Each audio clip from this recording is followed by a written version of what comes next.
I wanted to start by introducing you to some queer folk and some queer places from 4 regional English cities in the 1960s. The Gresham College lecture that you're listening to right now is giving you knowledge and insight from one of the world's leading academic experts. Making it takes a lot of time, but because we want to encourage a love of learning, we think it's well worth it. We never make you pay for lectures, although donations are needed. All we ask in return is this: send a link to this lecture to someone you think would benefit, and if you haven't already, click the follow or subscribe button from wherever you're listening right now. Now, let's get back to the lecture. And we're going to work clockwise. So Lucia moved from Ireland to Manchester as a teenager in the early 1960s. In the factory where she found work, she heard about the pansies. I'm going to be doing a lot of this, just to warn you. She heard about the pansies who drank at the New Union on Canal Street, and along she went. I stood on Canal Street looking at these people going in and out, she said. I saw men dressed as women and vice versa. I'd never seen anything like it in my life. These punters became like Lucia's family, and she was taken under the wing of the straight landlord and landlady who found her bar work nearby and also a place to live. This sense of family really mattered because of attacks by queer bashers and particularly intense police activity in Manchester in the 1960s and 70s and indeed beyond. We had to take care of ourselves, she said, and as our numbers got bigger, we got bolder, and we would step out of the New Union onto Canal Street with our drinks. And we had queens at each end guarding us. They were vicious against the homophobes, she said. In a 1969 expose, there we go again, of the Leeds queer pub, the Hope and Anchor, and you can see that the Hope and Anchor is just tucked on the right there, of the Leeds queer pub, the Hope and Anchor, readers of the national scandal rag, The People, were introduced to Jane, who worked in a local mill, where she arrived and left early before everyone else because people would ridicule her so much at work. At the Hope and Anchor, other punters told the People that she gets most hurt if not referred to as her and she, but found it generally to be a place where, as she said herself, she could enjoy herself without feeling out of place. Like Lucia, she found a sense of family here. 2 weeks after the People's report, the Hope and Anchor pub was ransacked by Leeds and Glasgow Rangers football fans, and it closed, leaving Jane and others without their anchor point for a year before it reopened as the New Penny, or the Bent Penny, as it became known locally. In interviews recalling the pub in its new incarnation, so from sort of 1970-ish, several men said they would rarely or never go there. John remarked, "Everything would be straight back to work. Your job would be untenable." He and others had too much to lose. Others had too little to gain. Ruth remarked on how male-dominated this pub was, and the couple of others also nearby. She came from Wakefield to find like-minded people one night, but returned home disappointed.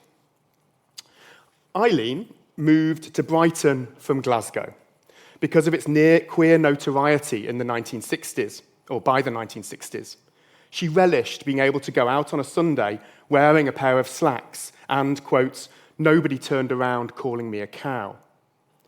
Ted from Southampton felt euphoric when he moved here in the 1960s. "I just dived in and I never looked back," he said. One of the several pubs that Ted enjoyed was the Golden Fleece, which had 2 bars with very distinct atmospheres.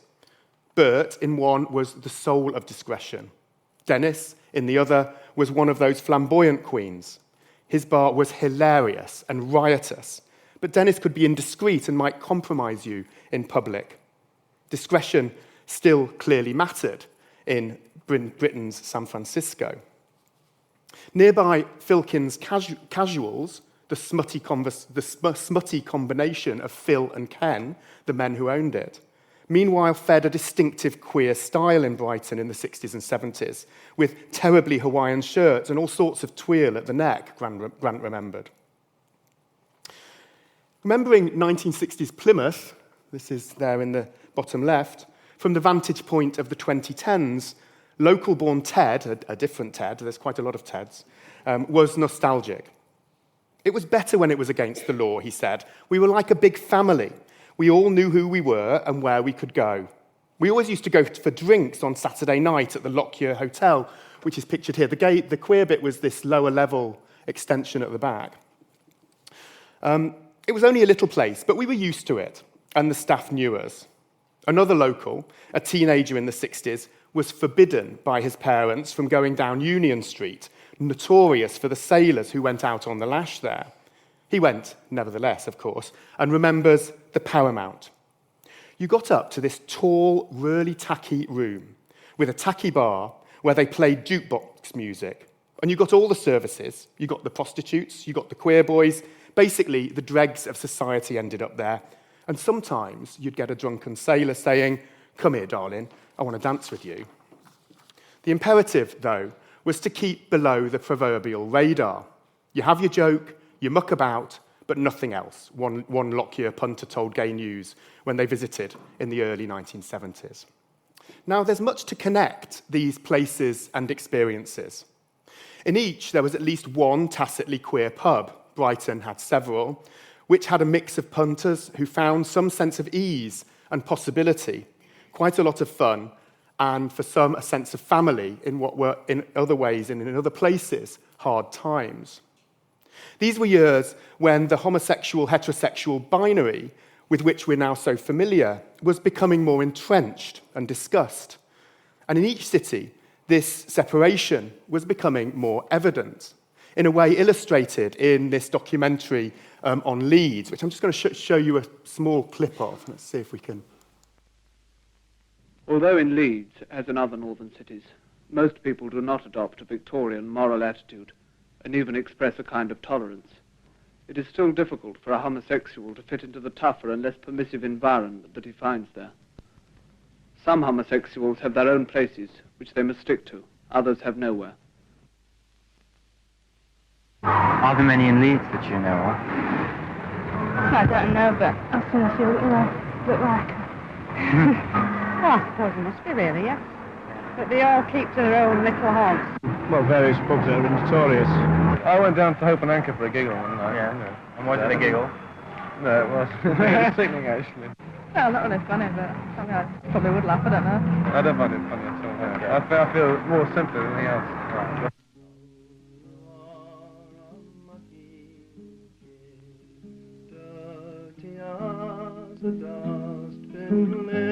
Well, I'm from Manchester. I was a student in Leeds. When we first came up, went on this pub crawl with a couple of the students to see what the place was like. We saw every pub near enough. Went to a few clubs, and some of these pubs are filled with queers, either teddy boys or queers. And some are in drag, and some are not. But they don't really mind you as long as you sort of not bother them and not stare so much. But then some of the students at the university, in charge of the Union News then, doing these articles on Leeds, starting to do one on homosexuality. And the Hope Anchor's known by everybody in Leeds, I think, that's far enough. And he went in there and took some photographs. And the queers there just sort of played up to them, so it seems, doing antics, dancing on tables and stuff, and stripping off. I think one of the photographs was a part taking his shirt off, which you don't do normally, they're obviously sort of playing onto the students. And then later on, one of the sort of Sunday scandal sheets must have caught onto the story. It's a good story. They came on with photographers and did a double spread in it, quite a lurid story, I believe.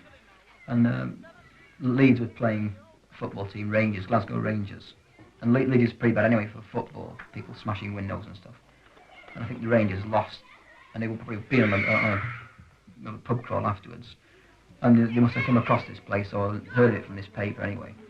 And they went there probably taking the mick, a bit boozed up, and caused some trouble fighting, I think, and the place was closed down. It was quite an interesting, I think, vivid image of Leeds at that time. But what I think is particularly interesting about this short clip from this film is the way in which we don't get to meet any homosexuals that they talk about so much.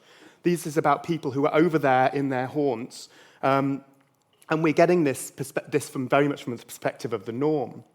What the film also suggests is a real sense of real and present danger. I was really struck when I was looking again at this film and just thinking about what it must have been like to be in the Hope and Anchor that night when the Rangers and Leeds fans descended and started fighting and destroying, ransacking the pub to the extent that it had to close down. I mean, a terrifying experience. And this sense of real and present danger was again present in each city to varying degrees. And this is perhaps no surprise, because arrests and prosecutions for homosexuality continued across the 1960s. And in fact, after the 1967 Act, which partially decriminalised homosexuality, arrests increased. Men and women continued to lose their jobs if their sexuality was revealed, and women also lost their children in distressing custody battles. Trans folk appear in the press infrequently in the 1960s, but when they do, it's usually to do with reports of suicide and attack. So we can generalise, I think, between these cities and nationally about queer experience in the 1960s and beyond. And these threads of connection are very important. But in this lecture, I want to think a bit further about what marks out these cities and these folk, and so make an argument that the particular dimensions of locality, the local geography, economy, politics, size, history, and also distance from London, make a real difference to the identities and communities which formed and were experienced in each of these places. If we just go back to our cast of characters, we might glimpse something of this. So we might spot Lucia and her friend's defiance. We might see Ted's caution and also nostalgia in Plymouth. We can see the sense of embattlement in Leeds city centre. And we can see, too, the sense of possibility and scope for some visibility, flamboyant or otherwise, for Eileen, the other Ted, and their circles in Brighton. Communities, scenes, and identities had a different cadence in each of these places because of particular circumstances and inflections of local, regional, national, ethnic, and other identifications. If the call to come out was soon to be articulated loudly, nationally, and internationally in the early 1970s, it was taken up very unevenly in each of these cities. And so by looking at each of these cities in turn, 2 in the north, 2 on the south coast, but all within the English jurisdiction, I'm going to pull out the factors that I think have made for these differences. In doing so, I want to suggest the significance of thinking about sexuality in particular and local contexts, and suggest the need to be suspicious of sweeping accounts which often place London front and centre, and assume that its history can also count as a national history. There are our cities. 2 up the top, 2 at the bottom there. So, if we start with Manchester, the largest of our 4 cities, but in decline in the 1960s as the manufacturing base shrank and a programme of slum clearance took hold.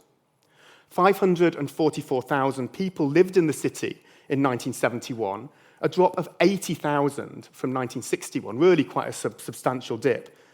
The population fell by a further 90,000 by 1981, before gradually recovering to roughly the 1971 figure by 2021, under very different economic conditions. The wider Greater Manchester region, meanwhile, maintained a more consistent population of 2.7 million, including some of those who had left the central parts of the city.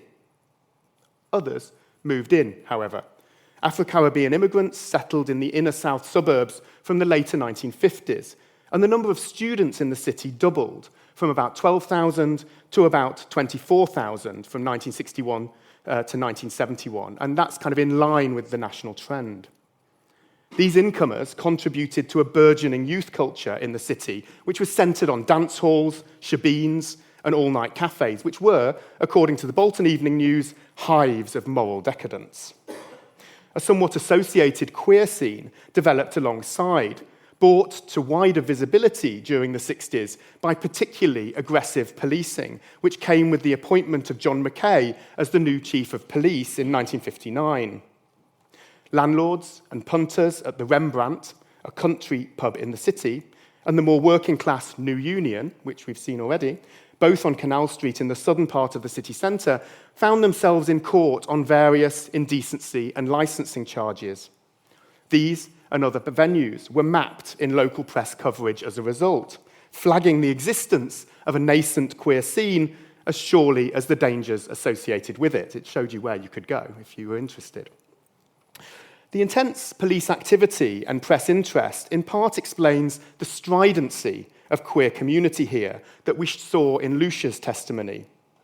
The formation of the Northwestern Homosexual Law Reform Committee, later the CHE, the Campaign for Homosexual Equality, was founded here in the mid-1960s. You can see that on the right on the left-hand side there.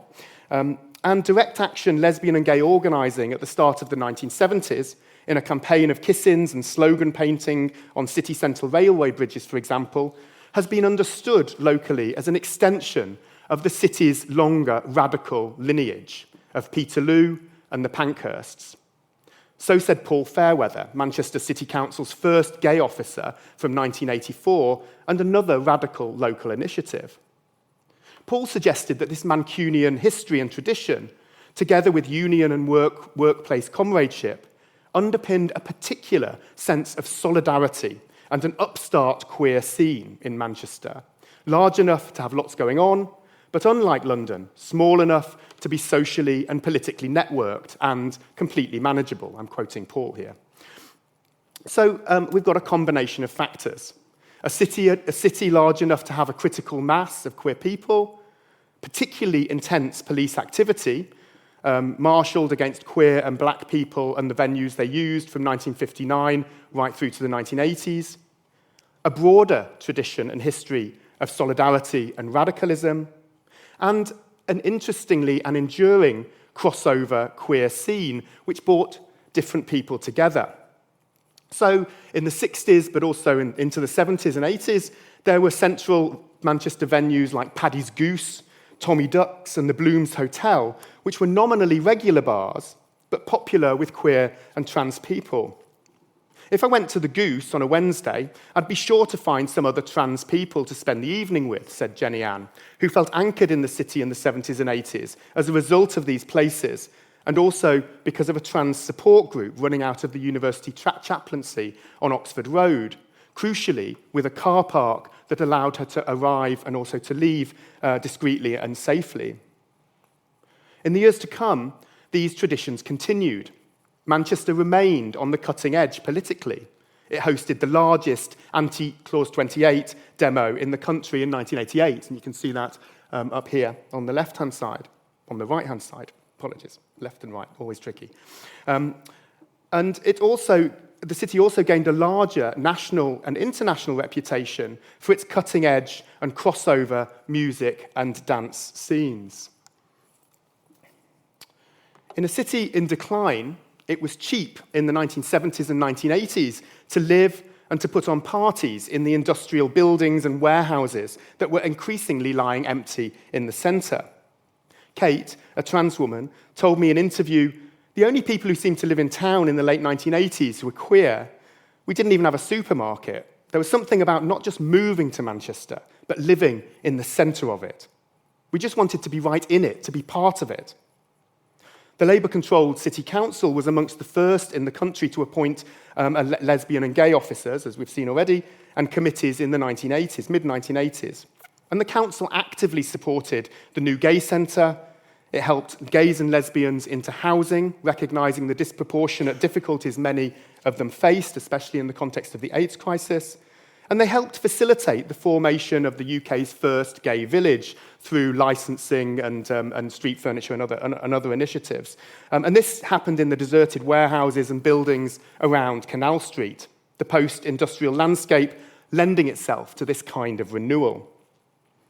In the early 1980s, the area around Canal Street was still, and I'm quoting, full of cotton workers by day and prostitutes by night, according to the former landlord of the Rembrandt.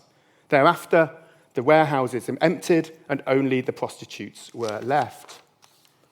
In 1990, etched out of an old building on Canal Street, The glass-fronted Mantos opened as the first of the new-style bars modelled on those in Paris and Barcelona around the same time to introduce, said one of the owners, a bit more sophistication to the scene. Though interestingly, punters initially crowded upstairs to avoid being in full view. The risk of exposure was still very real for many.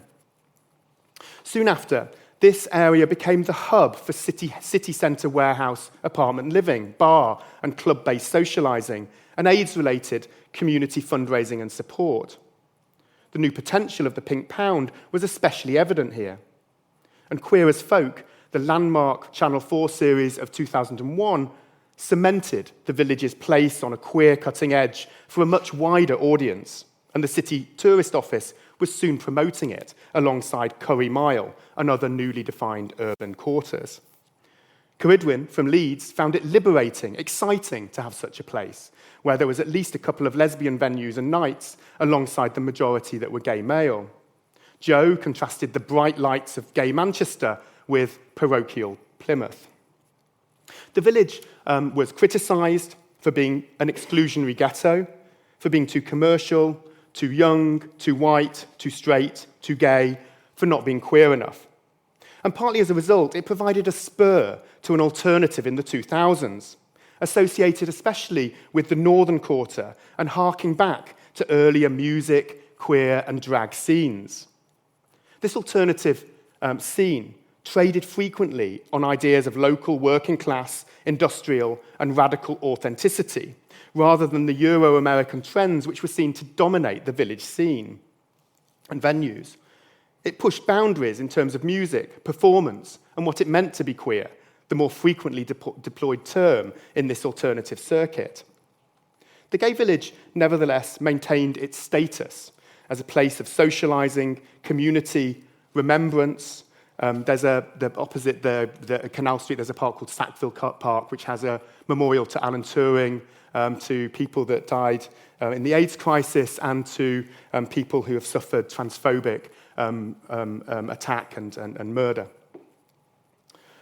The bars and clubs of Canal Street, etched out of former industrial buildings, were and are still busy and are a tourist draw. So if Manchester became, by the 1980s and 1990s, queerly notorious, Brighton was ahead of the game. Already by the 1950s, courting the pink tourist pound and described by one late 1960s journalist as the gayest place in Europe, and visibly so. Brighton and Hove together had, in 1971, 230,000 residents. It was a really compact, or is a really compact, city, hemmed in by the South Downs on the one side and the sea on the other. The population densities were high, with flats and bedsits close to the centre and to the social scenes. The local economy was consistently reliant on sole traders rather than big employers. Hotels, cafes and shops provided what Alan Berube described as classic low-paid queer work, militating against the ethic of solidarity extending from the workplace we see in Manchester, whilst also fostering an individualism, which I suggest was Brighton's hallmark. Only 21% of Brighton and Hove's population worked in manufacturing in 1971, 10% below the national average, and 20% lower than Manchester, and this declined further over the period.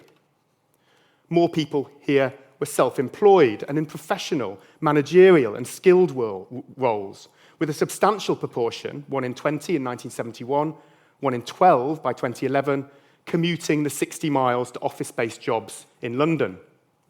Such work, these office-based jobs, opened out possibilities for women in particular to have lifestyles independent of family, as Alison Oram has argued.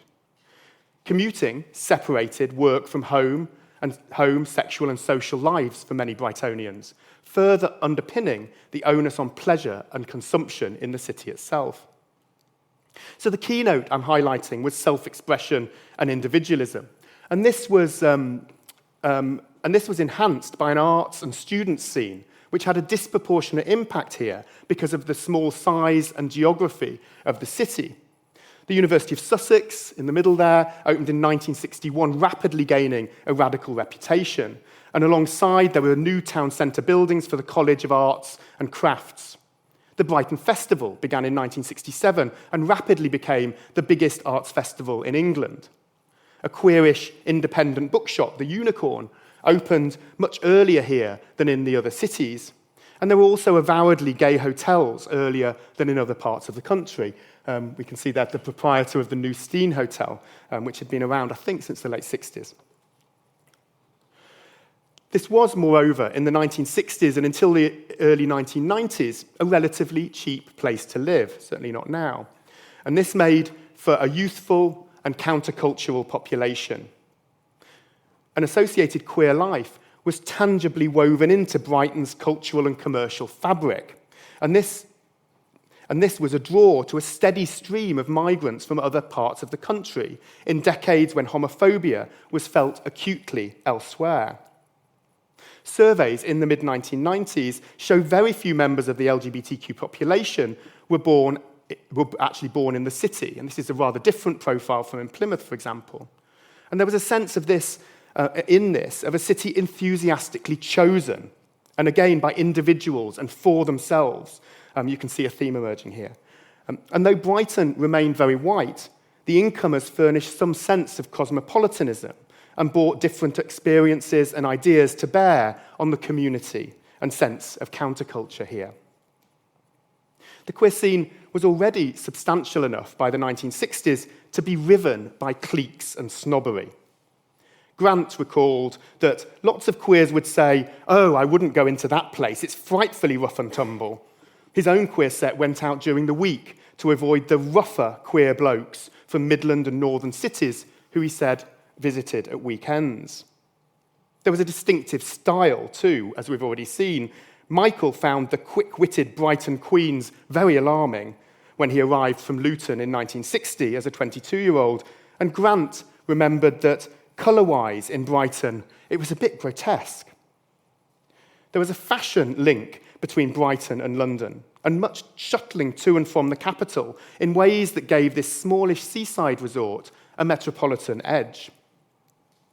By the 70s, there was clear links between hippie, feminist, left-wing and queer people and causes, helping make Brighton, to Jim, possibly one of the easiest places in the country to come to terms with an alternative from mainstream identity. This was certainly political. But the sense of queer ease and possibility in Brighton in these years partly explains why it wasn't urgently political. Certainly in comparison to Manchester and Leeds, where gays and lesbians were facing especially heavy-handed policing on the one hand, and on the other, open, violent hostility from the National Front. So there's a real different cadence, texture to queer life in Brighton as opposed to those two other cities. Strikingly, queer folk in Brighton were behaving before 1967 as if what they were doing was legal. And in that sense, the Act made relatively little difference here. Clause 28, when it came in 1988, was a different matter, especially in the context of the AIDS crisis, which hit Brighton so especially hard, consolidating networks and communities of care. Clause 28 banned the promotion of homosexuality by local authorities, and this was a particular affront in Brighton, which had a reputation, as we've seen, as a town of historic queer ease and visibility. The particular fervent activist upsurge in Brighton in the late 80s and 90s thus springs from this 80s moment, from Clause 28, and gave community here a new texture. As opposed to Manchester, the council was cautious and did not celebrate and market the city's queer credentials until the late 90s and 2000s. Activism and community was instead determinedly grassroots and often mobilised in opposition to this council. An interview in Plymouth described going to Brighton and realising you could be gay there, an identity he didn't associate with his home city. Devastated by the air bombardment of 1941, Plymouth was remodelled in the post-war years as a self-consciously modern city, albeit with historic seafaring routes. Its centre in that reorganisation was depopulated, and reconstructed suburbs were zoned for supposedly more convivial family living. You were much less likely here than in Brighton to have a central bedsit a couple of doors down for a queer bar. This reconfiguration was apparently something of a draw. The population grew by 35,000 across the 1960s, reaching 239,000 in 1971, more or less the same as Brighton, but much less densely packed. The city's culture and reputation still revolved around the navy and the docks.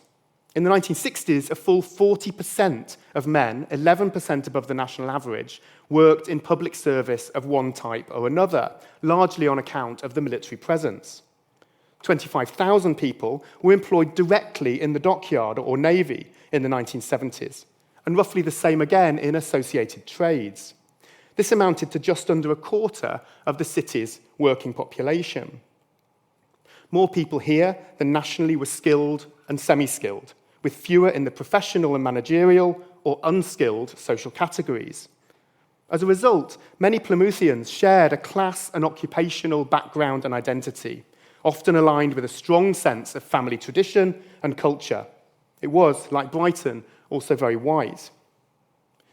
Interviewees in Plymouth repeatedly emphasised the work and family networks of gossip and their concern with what the neighbours might think.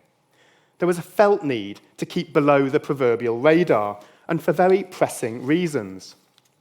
Homosexuality was outlawed in the armed forces until 2000 for both men and women, affecting not only those directly serving, but their partners and families. If in Brighton, the 1967 Sexual Offences Act was an irrelevance because people were already living as if what they were doing was legal, here, the 1967 Act was an irrelevance because there was another national ordinance which had a particular impact on this military city. The military presence and its significance to the local economy meant there was only a negligible peace movement here. Neither was there much of an anti-racist or feminist movement in this overwhelmingly white and traditional city. The arts scene was small, and the student population didn't expand until much, much later, the late 90s.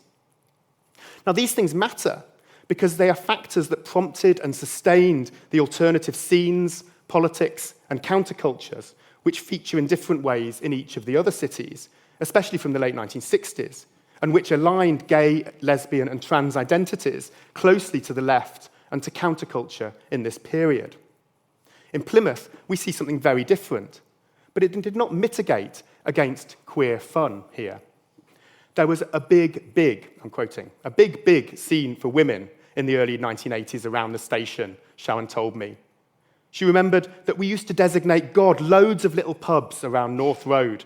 Everyone would kind of gather on, say, a Thursday night, so the landlord would know we'd all descend on whatever night it was. This scene was, however, fairly invisible unless you knew women who were part of it. When Prudence and Gay moved here from Manchester in 1982 to set up the In Other Words bookshop, which is there in the middle, they also established a local lesbian line because of what they identified as the local ignorance of where to go for advice and for friendship with other lesbians. The couple themselves brought a certain Mancunianism with them, and because they ran their own business and didn't have local family to worry about, could afford to be more overt than many queer people in the city. In other words, was remembered by several as a daringly prominent hub. It was almost like an alternative reality, said Alan. I was living in Plymouth, and I was living in the traditional Plymouth, but there were these little pockets of places, like In Other Words, that I could access if I felt brave enough.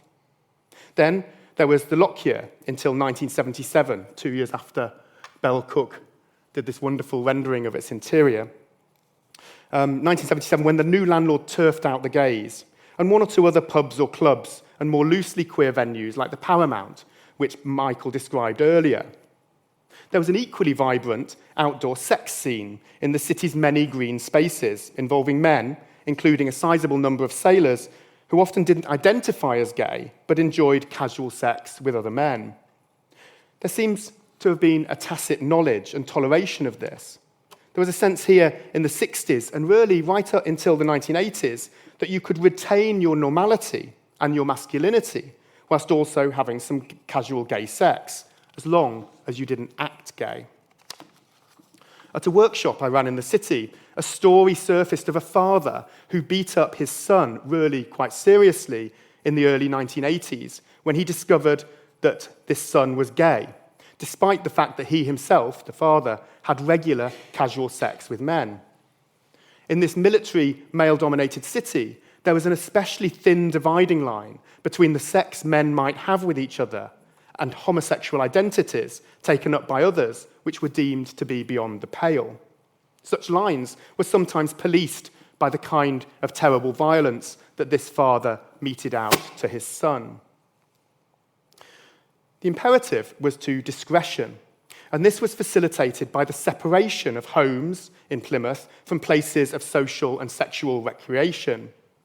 There was, as a result, no real pushback in Plymouth against Clause 28, partly because there was little impetus to be visible in the first place. What's especially interesting about Plymouth is the nostalgia I mentioned earlier, and which we see especially vividly in Dennis's testimony. Dennis came to Plymouth as a trainee submariner in the 1970s, early 1970s, and came out as gay and left his marriage in the early 2000s. When I was a junior rating, he said, in the 1970s, I shared a cabin with 3 guys, and so we had that community feeling of you look after one another. It was normally a case of a group of us going to Union Street. You go out together, you enjoy together, you're entertained, and you take it from there. And I think that's lost now, because everyone is an individual. They go back to their room, and they shut their door. They just live on their own. The places, the pubs, the bars, they were probably frequented by sailors, be they gay, be they straight, or what have you. It's gone. At the Swallow, the only remaining gay bar in Plymouth, where 95% of the people were LGBTQ, Dennis said he didn't feel comfortable amid people doing their own thing, being flamboyant, being garish, being loud. The greater visibility of LGBT people in the 2000s had not led to a greater feeling of community for Dennis. Like those serving in the Navy in these later years, people at the Swallow were just doing their own thing. By the time I interviewed Dennis, the culture here around sexual pleasure was anchored more firmly in identity, as it had been in Brighton since the 60s at least. With a single gay bar and a receding public sex scene, Plymouth had less to offer the casually interested, or indeed those who identified as gay or lesbian. If there was a drive to reinvent a scene in Manchester and Leeds at this time, there was little of that here. There was not the critical mass, and several interviews referred to a local apathy and an enduring reluctance to put your head above the parapet. Kevin describes friends who went annually to Pride in Manchester to be gay. I'm quoting. They have 4 or 5 days to be drunk, to dance, they have World AIDS Day remembrance, and then they come back to normal life down here. With a population of 750,000, so we're on to final city, city number 4, Leeds, Leeds was 3 times the size of Brighton and Hove and Plymouth, and was in addition well networked by road and rail with nearby Bradford, Wakefield, Huddersfield, and Halifax, offering multiple opportunities for socialising, activism and sex. It had some of the same traditions of labour and working class solidarity as Manchester. It was similar too in terms of students and associated youth, counter and activist cultures. But queer life and community was also distinct here, marked by the later 70s by separatism and also a social scene oriented away from the centre. I signalled at the outset the edginess and male dominance of this part of Leeds in the 60s, 70s and also 80s. Ajamu from Huddersfield meanwhile described a particular discomfort here. In the 1980s, he said, you had rock shots, you had the New Penny, and then there was a pub not far away called the Whip. And the Whip was a National Front pub. And then also, because some of the gay bars were still also predominantly white, there's a sense of your new meat. So a lot of black folks would not go into town. In Chapeltown, even though you weren't out, you were kind of safe. Chapeltown was an inner northern suburb known for Afro-Caribbean immigration, and also streets with large houses lending themselves to communal squatting and, often subsequently, management by housing cooperatives. This is the area where Ajamu, who identified then as bisexual, socialised in shebeens and reggae clubs, and also domestically. For a specifically gay scene, he would cross the Pennines to Manchester, rather than going into the centre of Leeds a couple of miles away or a mile away.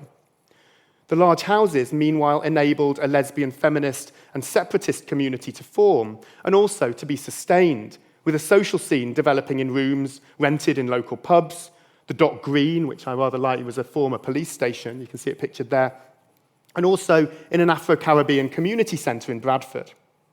There wasn't the appetite or resource amongst these women to establish city centre bars at a moment when the scene there was in decline and widely seen as unwelcoming to women. There was some sense of solidarity between the black and lesbian communities because of the particularly active neo-fascist groups in the city. The National Front was something that brought a lot of people together in opposition, said Yvonne. Really, the only people who supported our community was the black community, and the only people who supported them were us. And so a very close link developed in the 70s, ad hoc, not official, she said. When gay pride was switched from London to Huddersfield at the last minute in 1981 to protest against escalating police activity against gay men in what had previously been a fairly convivial queer hub, marchers in Huddersfield travelled into nearby Leeds after the march to join the 20,000 people gathered in Hare Hill's Potters Newton Park for the Northern Carnival against racism. And this is a repeated theme of the 70s and 80s, this interconnectedness of politics, activism, and counterculture. The particular separatist politics in Leeds was partly to do with the early emergence of the women's liberation movement here from its inception in 1969. But it was also fired and consolidated in anger at the horrific murders by Peter Sutcliffe, the so-called Yorkshire Ripper, between 1975 and 1981, and at the misogyny which laced the press and police response. Women against violence against women were especially active here, as was the Reclaim the Night movement. By the late 70s, there were all-women working collectives, art and theatre projects, and also early self-insemination networks aided by a local anti-sexist men's group, not gay men's group. There was thus a strong sense in inner North Leeds of a distinct lesbian counterculture and community, which was transformative for many, if alienating for some others. What's also clear in Leeds is the ways the suburbs and satellite towns came to matter queerly in the 70s and 80s, much more than the edgy centre. This began to shift in the late 1980s, when lesbian-initiated action against Clause 28 drew gay men to the kind of joint campaigning that had waned here in the early 70s. Ceridwen remembers walking with men for the first time. We were talking about joint efforts about being lesbian and gay. This was new, it was scary. There was also much more mixed socialising from the late 80s, including at the biannual Victoria costume balls, which were huge events, significant not just in their scale, said Ceridwen, but because they were with men. The area around the New Penny was meanwhile beginning to gentrify. City centre living was becoming generally fashionable again, and new and converted warehouse apartments in this area near the station appealed especially to those who were travelling to and from London for work as Leeds developed from a centre of manufacture to a hub for legal and financial services. The new bars reflected the by now established LGBT identitarianism, but sex and desire were still not only understood and experienced in these terms here. When the AIDS and sexual health charity Mesmac was established in this part of the city in 1990, it served deliberately men who had sex with men, an approach that had been rejected in Brighton, where campaigning was directed very specifically at gay men. In ethnically and culturally diverse Leeds, it was more common than in Brighton for men to have sex with each other without claiming an associated, distinctive or exclusive sexual identity, rather as in Plymouth earlier. Messaging targeting gay men may thus have missed its mark. A sense of this expansiveness and diversity was fostered at nearby Wharf Street Chambers, nearby to MESMAC headquarters, an anti-capitalist workers' cooperative which began operating in 2012 in a disused hosiery factory. Again, the post-industrial landscape offering some queer potential.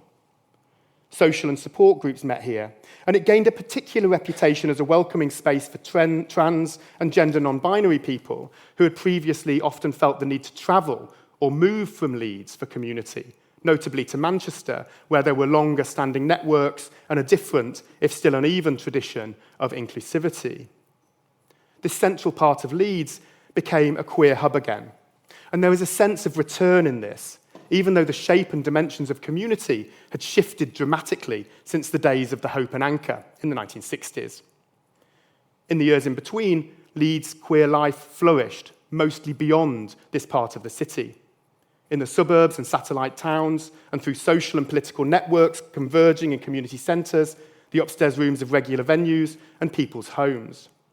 The scene was always underground in Leeds, said Ajamu, and as a result, for people like Colin from Plymouth, if you said a gay city, Leeds certainly wouldn't have come to mind at all.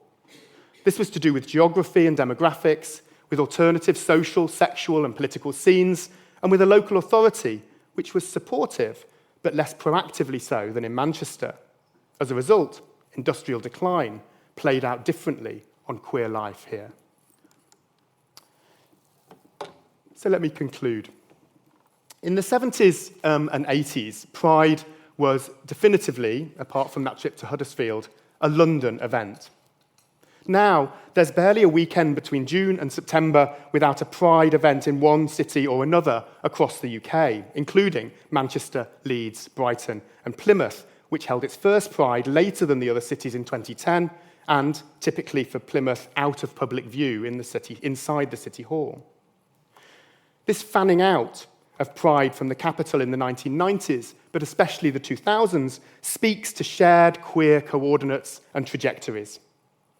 These relate to shifts in understandings and experiences of identity and community, to changing attitudes and patterns of socializing, to the internet and the inception of smartphones, to legal change, and to processes of industrial decline and urban regeneration. We can point also to broad economic and occupational shifts towards the service sector, which had an impact on queer scenes and flagged the new potential of the pink pound. Deindustrialisation meant that in some cities there were vacant buildings ripe for queer conversion. This was part of a process of gentrification which made city centre living and socialising fashionable once again, especially for those who were single or child-free. Some celebrated these shifts. Others saw a homogenising, commodification, commercialisation, and a loss of a radical edge. There was, though, much unevenness in this process. The result, I've suggested, of very particular local circumstances. The tenor of local government, the scale and fervour of local LGBTQ and intersecting politics, the activities of the police and neo-fascist groups, and then the particularity of local geography, demography and history modulated the way wider trends, wider national, international trends, played out on local queer life. Hence, although pride as a feeling has been wrapped into queer identification since the 1970s, it has had a different cadence in each of these different places. In Plymouth, there was a long-standing pride in passing. In Manchester, a twisting together of gay and civic pride. In Leeds, a transformative feminist pride and politics. And in Brighton, a pride in self-expression, camp visibility, and in being, as the council now proudly announces, never normal. And I'll stop there. Thank you.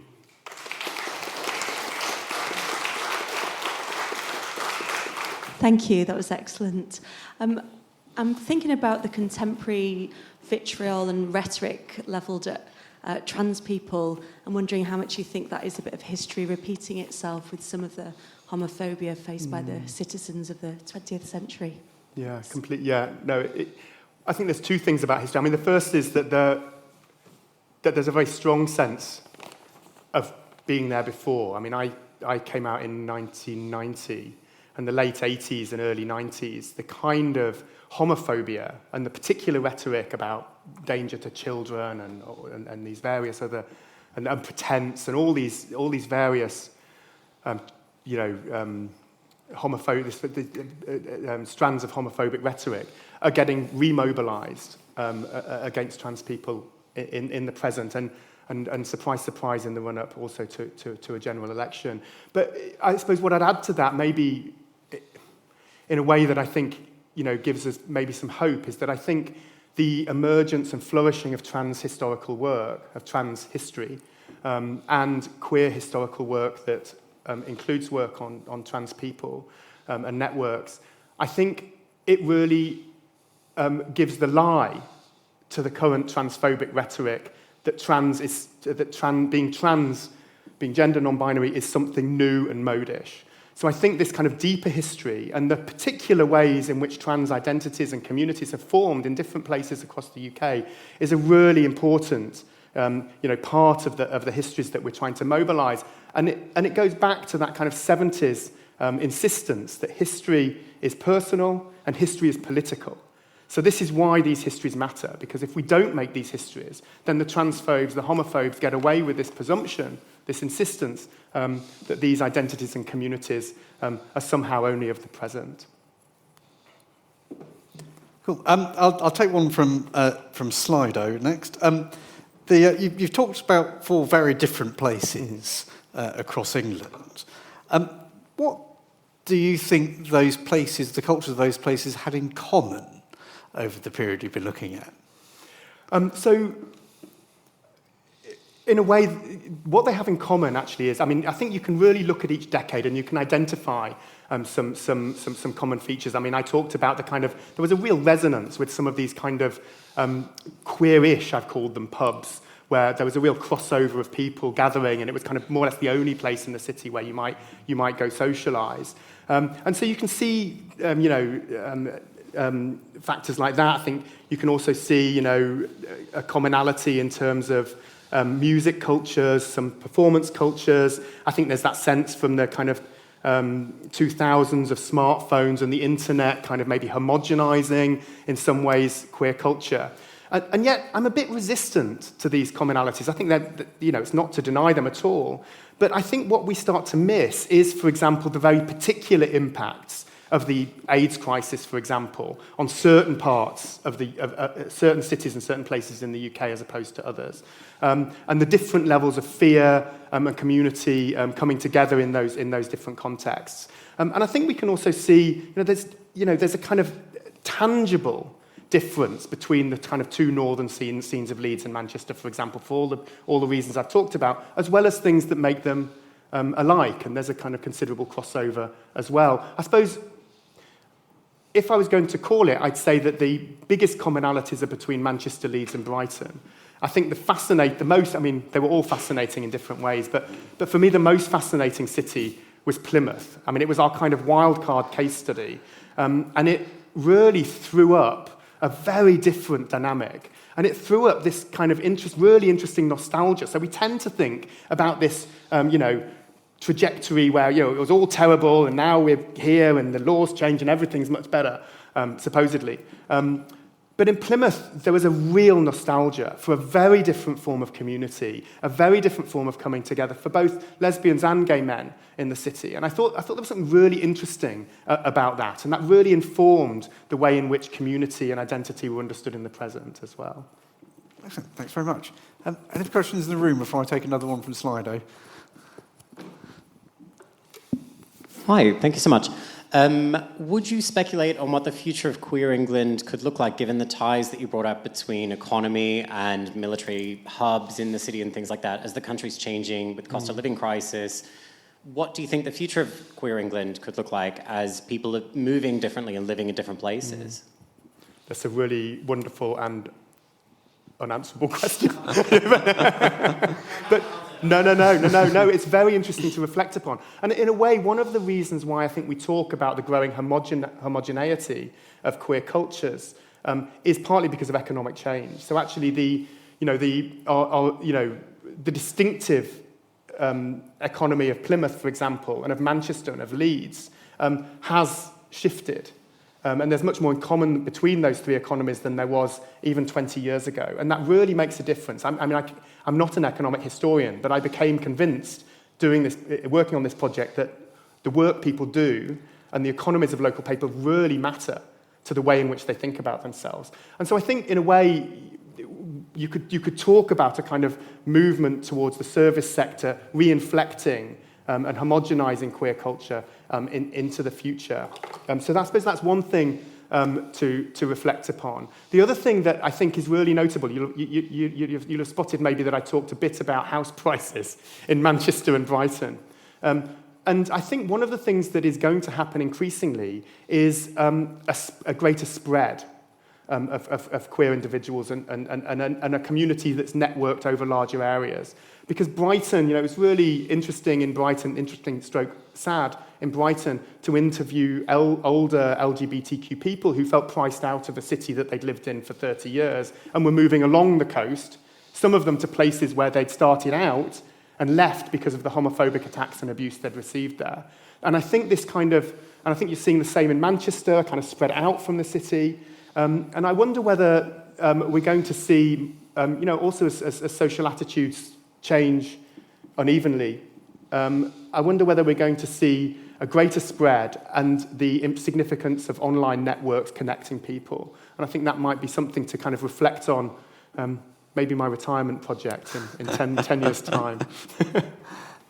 Ladies and gentlemen, it's been a terrific evening of some fascinating insights, not just into queer culture, but into a wonderful reminder of the fact that the history of England and the history of Great Britain isn't just the history of London, but it's the history of the whole country. Please join me in thanking our speaker this evening, Professor Matt Cook. Thank you. That's terrific. Thank you, Richard. Thanks very much.